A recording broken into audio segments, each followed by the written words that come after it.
Penempatan baliho yang berada di Taman Edukasi di samping Duta Mall di Jalan Simpang Ulin, Banjarmasin Tengah mendapat kritikan tegas dari wakil rakyat di gedung DPRD Banjarmasin di Jalan Lambung Mangkurat. Kritikan ini muncul selain baliho tersebut menutupi kubah masjid di kawasan tersebut, gambar iklan yang menghiasi baliho tersebut juga dinilai kurang pantas.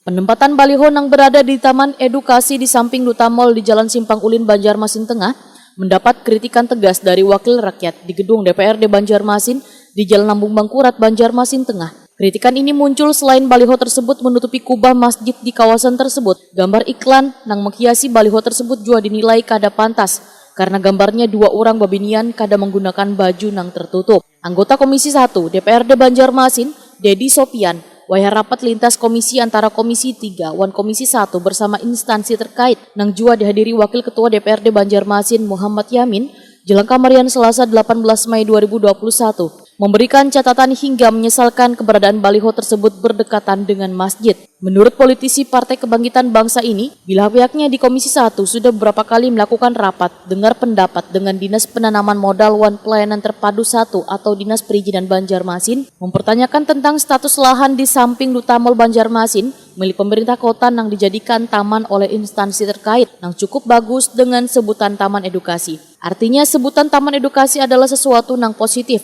Namun sangat disayangkan setelah taman tersebut berjalan beberapa lawas ternyata kada memberikan kontribusi pendapatan asli daerah. Artinya definisi edukasi itu kan sudah sangat positif gitu. Nah, tapi setelah beriring sejalan sudah dilaksanakan, ini kan ada keluhan-keluhan dari masyarakat yang mana taman edukasi itu pertama tidak memberikan kontribusi PAD terhadap Kota Banjarmasin.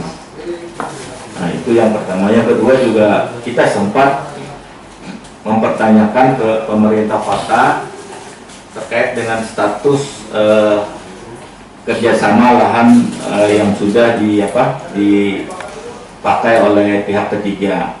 Nah, ini kami sangat menyayangkan bahwa sampai saat ini DPR tidak pernah dilibatkan dalam hal negosiasi terkait dengan kerjasama. Artinya kemarin kita sempat mengejar beberapa kali, Komodori juga hadir, bahwa kami ingin kejelasan dari pemerintah kota terkait dengan alih fungsi lahan tersebut, terus bagaimana kontribusi atau outputnya ke pemerintah kota.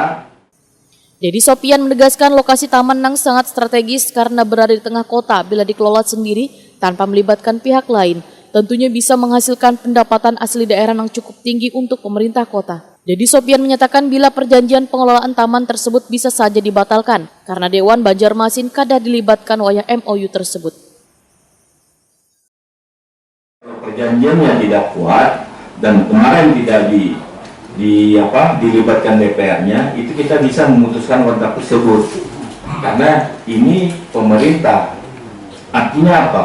Pemerintah itu harus bisa mengelola daerahnya dan bisa menggali PAD-nya. Nah, kalau misalkan itu hanya menguntungkan pihak ketiga, kami dari Komisi 1 khususnya sangat keberatan dengan kebijakan tersebut dan minta itu kebijakan ditinjau ulang. Dedi Sopian menambahkan selaku perwakilan dari Komisi 1 sangat keberatan bila MOU tersebut hanya menguntungkan pihak ketiga. Wan meminta agar perjanjiannya ditinjau ulang.